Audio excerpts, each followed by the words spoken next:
તમે ભવિષ્ય માટે તૈયાર સીએનબીસી બજારના ઇબિક્સ કેશ સ્ટુડિયોમાં પ્રવેશી રહ્યા છો. નમસ્કાર, સીએનબીસી બજારના ઇબિક્સ કેશ સ્ટુડિયોમાં આપનું સ્વાગત છે અને આપ જોઈ રહ્યા છો પ્રોપર્ટી ગુરુ અને આપને માટે પ્રોપર્ટી ગુરુ લઈને આવી છું હું ઝરણા અલકંઠી.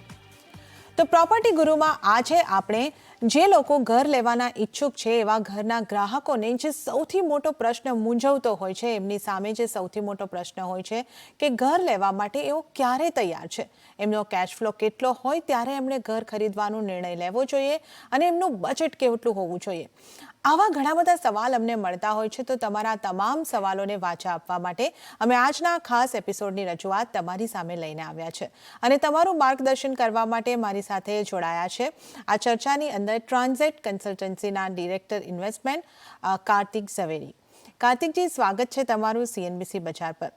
કાર્તિકજી, જે રીતે મેં અત્યારે કીધું કે અમારી પાસે ઘણા બધા સવાલો જે લોકો ઘર ખરીદવા ઈચ્છે છે એમના આવતા હોય છે કે બજેટની અંદર ઘર લેવું છે, અફોર્ડેબલ ઘર લેવું છે, કોઈકનું બજેટ વધારે હોય છે, પરંતુ સૌથી મહત્વનો પ્રશ્ન જે છે કે વ્યક્તિએ પોતાના કેશ ફ્લોને આધારે કઈ રીતે નક્કી કરવું જોઈએ. સૌથી પહેલાં તો એ વસ્તુ કે એમણે ઘર ખરીદવાનું ડિસિઝન એમનું યોગ્ય છે કે નહીં, એટલે આ નિર્ણય પર પહોંચવું કે આ એમને માટે ઘર લેવાનો સમય છે, એને માટે શું ધ્યાન આપવું જોઈએ?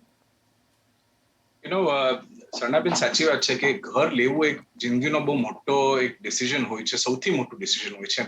અને આમ જોવા જાય તો આપણા દેશમાં જનરલી લોકો એ લોકોની જિંદગીમાં એક કે બે ઘર લેતા હોય છે. કોઈક વાર જો વધારે ભાગ્ય સાથ આપે તો ત્રીજું ઘર પણ હોય છે. એટલે એક એવું ઘર જેમાં આપણે રહીએ અને બીજા એક કે એવા બે પ્રોપર્ટી એવી હોય કે જ્યાંથી આપણે એક રેન્ટલ ઇન્કમ કમાઈ શકીએ. સો ઘર લેવું, ક્યાં લેવું, સૌથી મોટો એ જે ડિસિઝન છે એના માટે એકચ્યુઅલી વિચાર એ કરવા જેવું છે કે તમે અલ્ટિમેટલી ક્યાં સેટલ થશો. હવે આજના જમાનામાં કેટલા લોકો બિઝનેસ કરતા હોય છે અને બાકી લોકો જે લોકો જોબ કરતા હોય છે, ખાસ કરીને એ લોકો માટે કે આજે તમારો જોબ દાખલા તરીકે મુંબઈમાં છે કે કાલે દિલ્હીમાં જશો, તમે પરમ દિવસે તમે કોચીનમાં જશો, એટલે તમે મોબાઈલ રહેશો. તો આવી પરિસ્થિતિમાં તમે અલ્ટિમેટલી ક્યાં સેટલ થશો? હવે જો તમે અલ્ટિમેટલી સમજો અમદાવાદના હો અને તમે એવું લાગે કે લાઈફમાં એક એવો સમય આવશે કે જ્યારે આપણે રિટાયરમેન્ટ કરશું કે જ્યારે રિટાયરમેન્ટ તરફ નીકળશું ત્યારે આપણે જઈને અમદાવાદ રહેવું છે, તો અમદાવાદમાં પહેલા ઘર લેવું is like a important thing. This is just an example, right? એટલે એ રીતે તમે ડિસાઈડ કરો કે જે સિટીમાં તમે ફાઇનલી સેટલ થશો એ સિટીમાં પહેલા તો આપણે ઘર લેવાનો પ્રયાસ કરીએ. Point number 1. બીજું, એવું તમને લાગતું હોય કે તમે તમારું કામકાજ એવું છે કે જેને કારણે તમારે બીજા શહેરમાં રહેવું પડે અને ઘણી બધી વાર રહેવું પડે, તો ત્યાં કદાચ તમે સેકન્ડ પ્રોપર્ટીનો વિચાર કરી શકો. એટલે આ બેસિક વસ્તુ છે કે જ્યાં તમને રિયલી રહેવાનું હોય ત્યાં કદાચ વિચાર કરીએ બાય કરવાનું, અને અધરવાઇઝ આપણે રેન્ટ કરવાનો વિચાર કરતા રહીએ. કારણ કે રેન્ટ છે ને બહુ સિમ્પલ વસ્તુ છે. રેન્ટનો કેલ્ક્યુલેશન પણ બહુ સિમ્પલ છે. ઇન્ડિયામાં અને લગભગ બધા મોટા શહેરોમાં આજની તારીખમાં 1.5% રેન્ટલ રિટર્ન ચાલી રહ્યું છે. એટલે એનો મતલબ એ કે આજે તમે ઇવન દાખલા તરીકે 10 કરોડની પ્રોપર્ટીમાં રહેવાના હોય તો તમારું 1.5% જેટલું રેન્ટલ આવશે, એટલે 15 થી 20 લાખ રૂપિયાનું. એટલે મહિને લગભગ લાખ થી 1.5 લાખ રૂપિયા જેટલું રેન્ટલ થશે. એટલે આ છે ને ગણતરી હિસાબે કરો તો આ બહુ સસ્તું થાય કે તમારે ના તમારે ઈએમઆઈ ભરવાના છે, ના તમારે બીજું કંઈ છે. રેન્ટલમાં તમે તમારું જે કામકાજ હોય એ પ્રમાણે તમને કંઈક ટેક્સ બેનિફિટ્સ પણ થોડા ઘણા મળી જાય. એટલે એ પ્રમાણે જો તમે વિચાર કરો તો rental is also a very cost effective option. કારણ ઘણું સસ્તું હોય છે. 1.5% સરસ એક મજાની પ્રોપર્ટી તમને મળી જશે, જેની માર્કેટ વેલ્યુ છે એના 1.5%. એટલે સૌથી પહેલો ક્યાં તમારે ફાઇનલી સેટલ થવું છે ત્યાં ઘર લેશું. બીજું, તમે કઈ બીજી સિટીમાં તમે તમારો ઇન્ટરેસ્ટ જળવાવો છો તો ત્યાં તમે કદાચ કન્સિડર કરી શકો છો. અને એની આગળ મારું સજેશન એમ રહેશે કે કદાચ તમે રેન્ટલ પ્રોપર્ટીઝ કન્સિડર કરો રહેવા માટે. ઓકે, તો અહીંયા આગળ આપણે જે નિષ્કર્ષ આ ચર્ચાની અંદર આ સવાલનો જે જવાબ આપણને મળ્યો છે કાર્તિકજી પાસેથી, એ સમજી શકીએ છીએ કે જ્યાં આગળ આપણે સેટલ થવું હોય, આપણે નોકરી કરવા માટે કે અન્ય કોઈ ઉદ્દેશ્યથી બીજા શહેરની અંદર હોઈએ તો ત્યાં કદાચ આપણને રેન્ટ ઉપર રહેવું એટલે કે ભાડે રહેવું સસ્તું પડી શકે છે.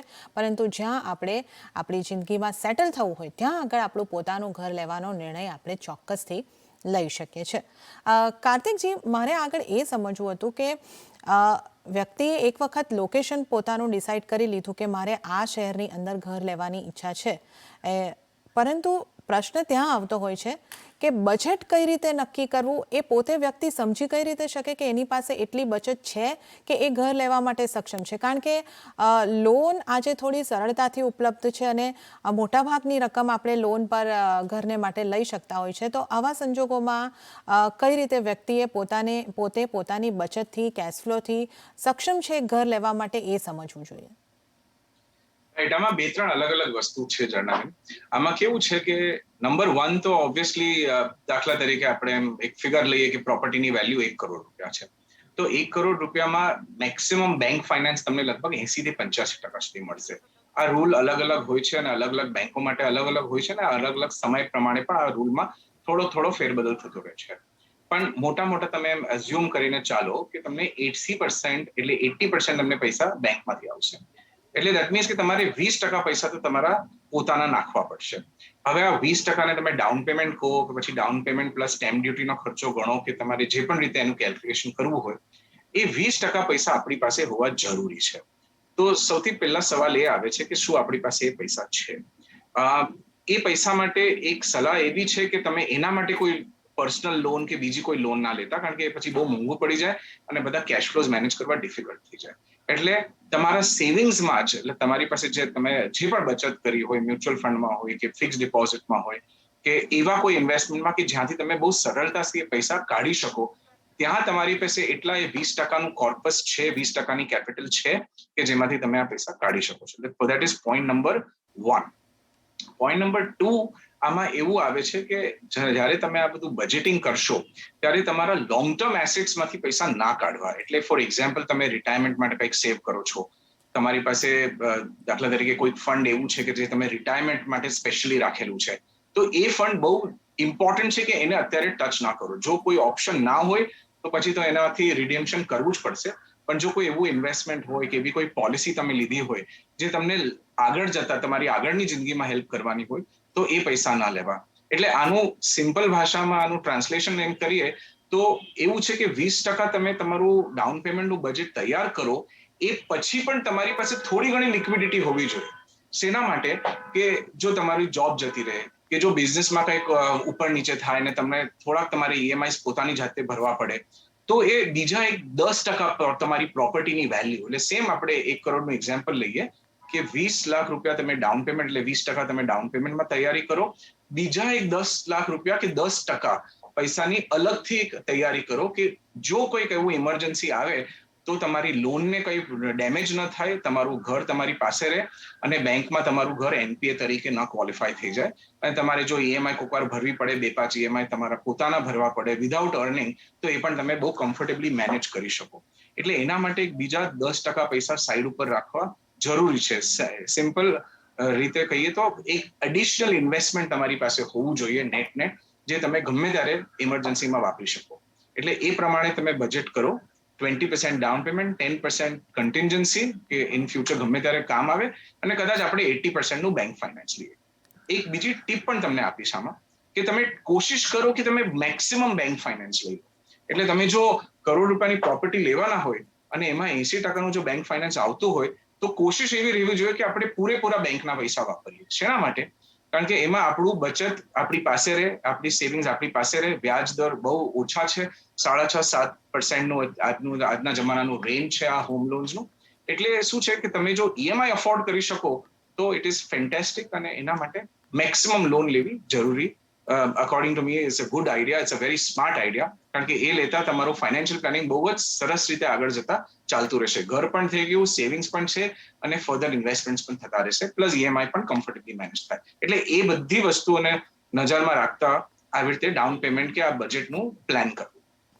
ઓકે, તો અહીંયા આગળથી આપણે જે સમજી રહ્યા છે એનું જો હું તમને જણાવી દઉં તો એ વાત એ છે કે તમે જે તમારા ઘરનું બજેટ નક્કી કરો છો, જે તમને પોતાનું બજેટ લાગે છે કે તમારે આટલા રૂપિયાનું ઘર લેવું છે, એના 20% જેટલું જે ડાઉન પેમેન્ટ માટે તમારી પાસે તમારી બચતના હોવા જોઈએ, અને તમે લગભગ 80% જેટલી જે છે તે તમે લોન ઉપર જઈ શકો છો. અને સાથે જ તમને જે સલાહ મળી રહી છે કે તમારી ઘરની કિંમતના 10% જેટલું તમારે સેફર સાઇડ અલગ ઇન્વેસ્ટમેન્ટ રાખવું જોઈએ. કોઈક ઇમરજન્સી, જોબ લોસ કે કંઈ પણ થાય છે તો તમારા જે ઈએમઆઈ છે એ સેફલી આગળ ચાલતા રહે જ્યાં સુધી તમે એ સ્થિતિમાંથી બહાર આવી જાઓ.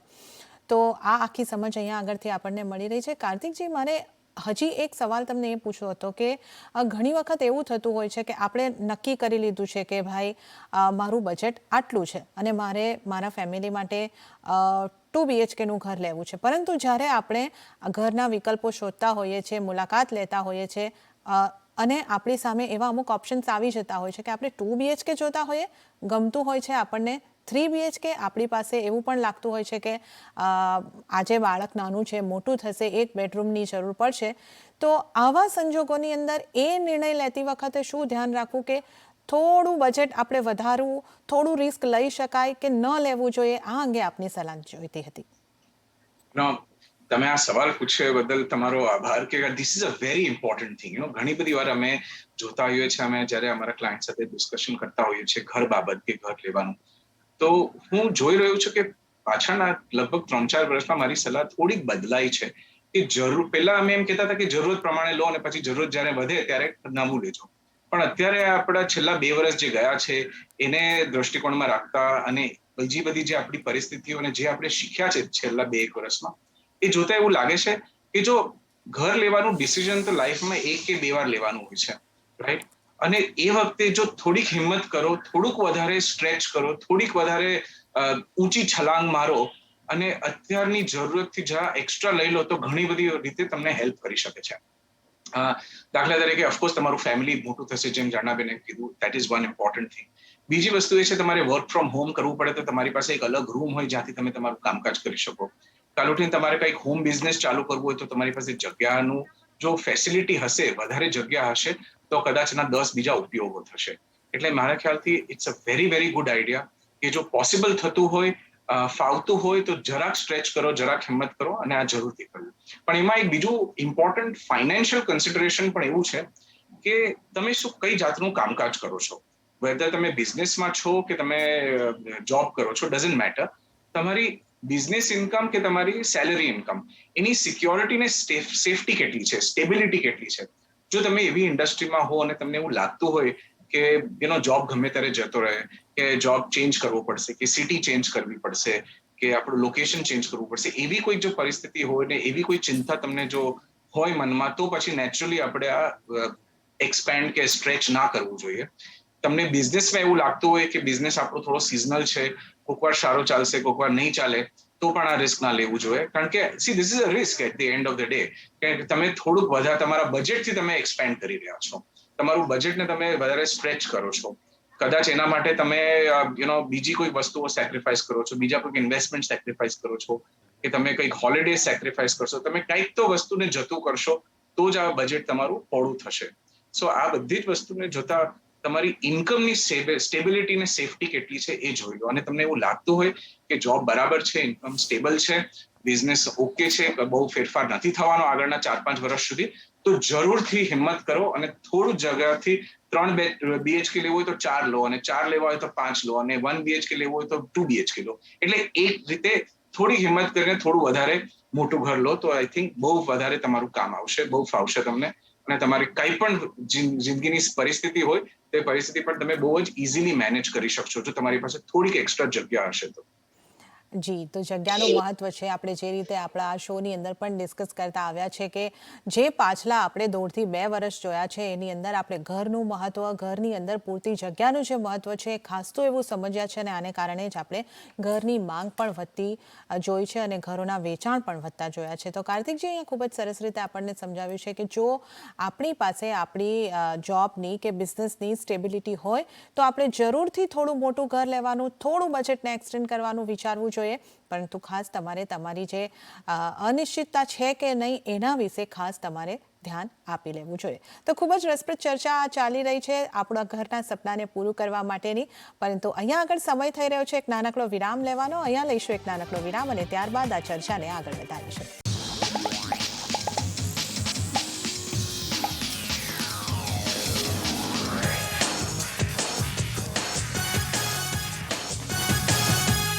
વિરામ બાદ પ્રોપર્ટી ગુરુમાં આપનું ફરી એક વખત સ્વાગત છે અને આજે આપણી સાથે કાર્તિક ઝવેરીજી જોડાયા છે અને જે રીતે આપણે આજે ચર્ચા કરી રહ્યા છે, ઘર ખરીદતી વખતે બહુ મોટો પ્રશ્ન હોય છે બજેટનો, નક્કી કરવાનો કે આપણું ઘર ક્યારે ખરીદવું અને પછી આપણે ઈએમઆઈ લઈએ છીએ, લોન લઈએ છીએ, ઈએમઆઈ ભરવાના હોય છે, જિંદગીના ખાસા વર્ષો આની અંદર જતા હોય છે. તો આપણું પોતાનું ઘરનું સપનું સાકાર કરવા માટે આ પાર્ટ જે ફાઇનાન્શિયલ પાર્ટ છે એ ખૂબ જ મહત્વનો છે અને એને કારણે જ આપણે આજે આ જે શો છે એની અંદર ચર્ચા આખી કરી રહ્યા છે. તો આપણે કાર્તિકજી સાથે વાત કરી રહ્યા હતા કે ઘર લેવાનો નિર્ણય કઈ રીતે લેવો, જે રીતે આપણે વાત કરી કે લગભગ 20% જેટલી બચત આપણી હોવી જોઈએ અને 80% જેટલી રકમ આપણે લોન લઈ શકીએ છીએ અને આ ઉપરાંત આપણે 10% જેટલી જે રકમ છે એ સેફર સાઇડ આપણી પાસે રાખવી જોઈએ કે કોઈ અનિશ્ચિત પરિસ્થિતિ ઊભી થાય તો તેની અંદર આ રકમ આપણને ઉપયોગી થઈ શકે છે અને સાથે જ ઘર લેવાના સપનાની અંદર થોડું મોટું ઘર લેવાનું જોખમ જો લઈ શકતા હોય તો આપણે ચોક્કસ રીતે લેવું જોઈએ.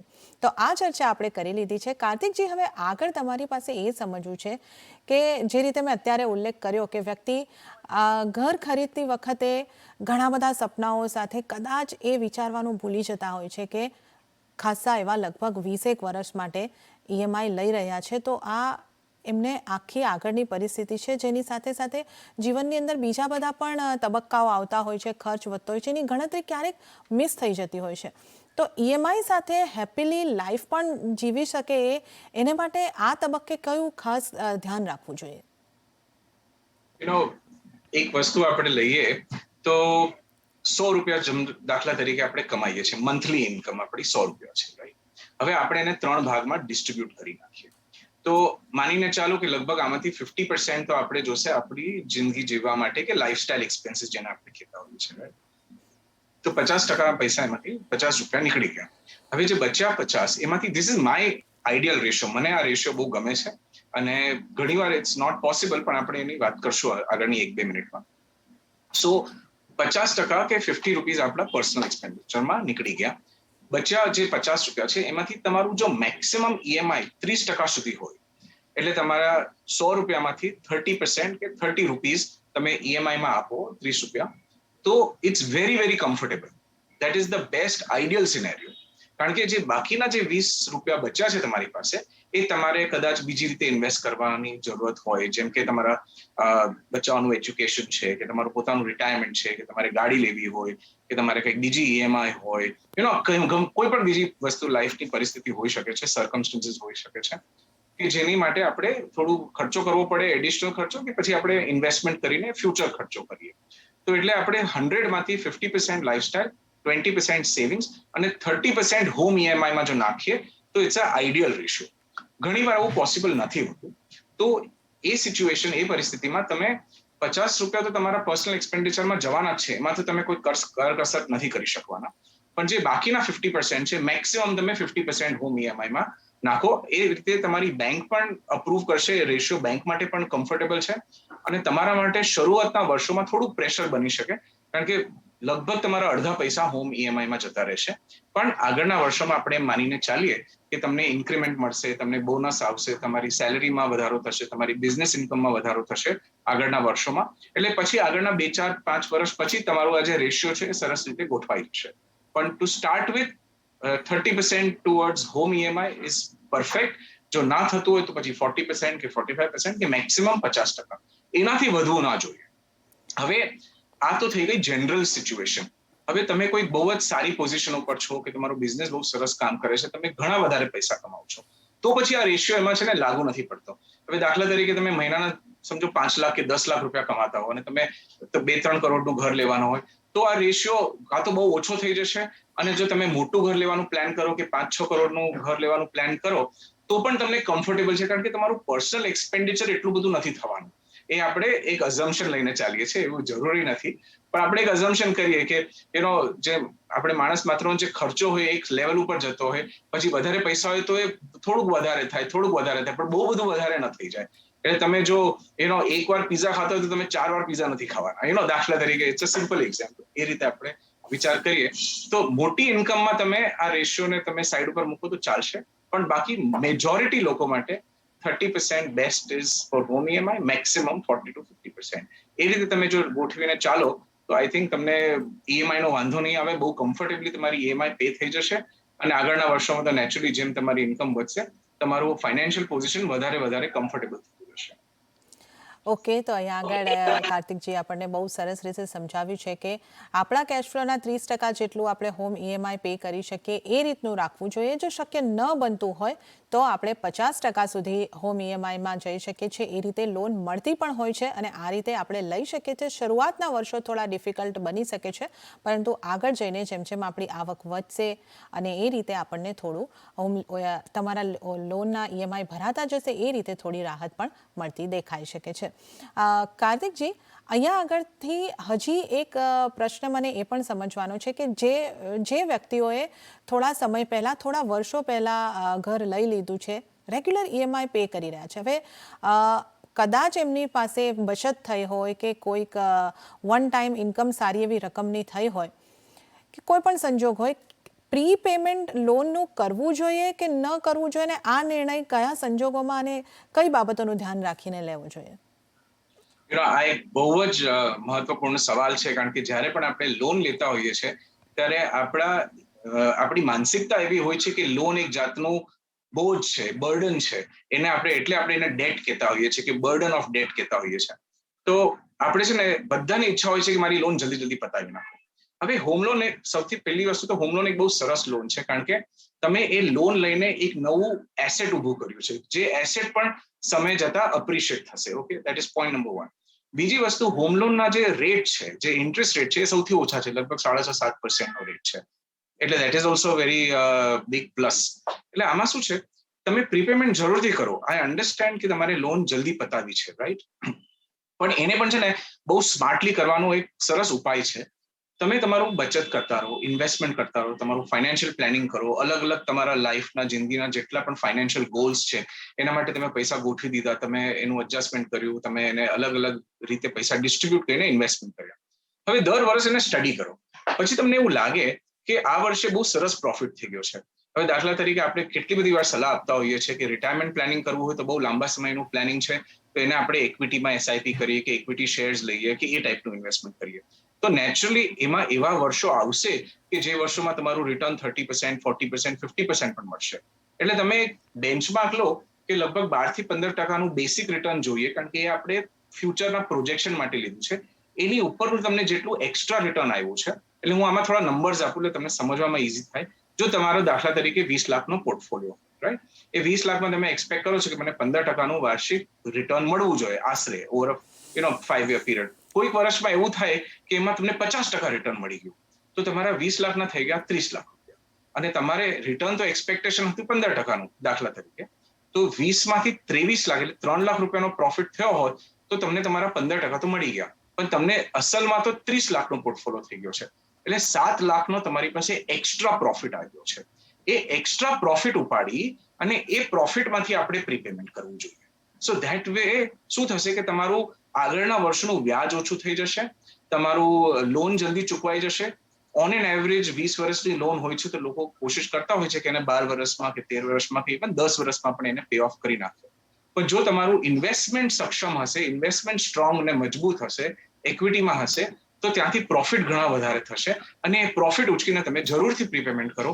એટલે એમાં શું થાય કે તમારું કેપિટલ વેસ્ટ નથી થતું. કારણ કે આ તો કેવું છે, લોનમાં તમે એકવાર પૈસા આપી દો એટલે it's a one way street. Overdraft નથી કે આજે આપી દીધા, વ્યાજ ઓછું કરી લીધું, પછી જરૂરત પડી પાછા ઉપાડી લીધા. It's not possible. એટલે આ છે ને વન વે સ્ટ્રીટ જેવું છે. તો જ્યારે આપો ત્યારે એવા પૈસા આપો કે જે ઉપરના આપણે વધારે પ્રોફિટના પૈસા હોય. હવે તમને જો મોટી ઇન્કમ આવી જાય કે બોનસ આવી જાય કે તમારી સેલેરીમાં ઇન્ક્રીમેન્ટ થાય, તો પહેલી વસ્તુ તમે એ ના કરો કે તમે દોડીને બેંકમાં જાઓ ને પ્રીપેમેન્ટ કરી આવો. પહેલા વસ્તુ એ કરો કે તમારા એડવાઇઝર સાથે બેસો ને આને વધારે સરસ રીતે ઇન્વેસ્ટ કરવું કે એમાં વધારે નફો થાય એવી સ્ટ્રેટેજી બનાવો. એ રીતે બનાવી પ્રોફિટ બનાવો અને પ્રોફિટમાંથી પ્રીપેમેન્ટ કરો. તો તમારી લોન પણ જલ્દી ચૂકવાશે, તમારી પ્રોપર્ટી વેલ્યુ પણ ઉપર જશે, તમારું ઇન્વેસ્ટમેન્ટ એસેટ પણ ઊંચું જઈ રહ્યું છે, તમારા ફાઇનાન્શિયલ ગોલ પણ પૂરા થઈ રહ્યા છે. એટલે ઘણા બધા ફાયદા છે. પ્રીપેમેન્ટ સ્માર્ટલી કરો તો બહુ ફાયદા છે. જી કાર્તિકજી, તમારો ખૂબ ખૂબ આભાર. તમે અમારી સાથે જોડાયા અને આ રસપ્રદ ચર્ચાની અંદર અમારી સાથે ભાગ લીધો અને ખૂબ સરસ જાણકારી અમારા દર્શકોને માટે આપી. આપનો આભાર. તો દર્શક મિત્રો, આજે આપણે અહીંયા આગળથી ખાસ રીતે સમજ્યા છે કે તમારું ઘર ખરીદવાનું સપનું તમે કઈ રીતે સાકાર કરી શકો છો, કઈ રીતે તમારે લોન લેવી, કેટલી બચત કરવી અને કઈ રીતે તમારે પ્રીપેમેન્ટ કરવું હોય તો એ પણ તમે કરી શકો છો. આશા રાખીએ છીએ કે તમને આ જાણકારી ખૂબ ઉપયોગી થશે. તો આના જેવા કયા મુદ્દાઓ ઉપર તમે અમારી સાથે વાતચીત કરવા માંગો છો એ અંગે પણ અમને તમારા ઈમેલ મોકલો અને તમારા પ્રોપર્ટીને ખરીદ વેચાણને લગતા કોઈ પણ સવાલ હોય તો એ પણ તમે અમને મોકલી શકો છો. અમારો ઈમેલ એડ્રેસ છે propertyguru@nw18.com. તો આ સાથે પ્રોપર્ટી ગુરુમાં હાલ પૂરતું આટલું જ. મને એટલે કે ઝરણાને પણ આપશો રજા, પરંતુ આપ CNBC બજાર સાથે ચોક્કસ જોડાયેલા રહો. ત્યાં સુધી જોતા રહો CNBC બજાર. નમસ્કાર.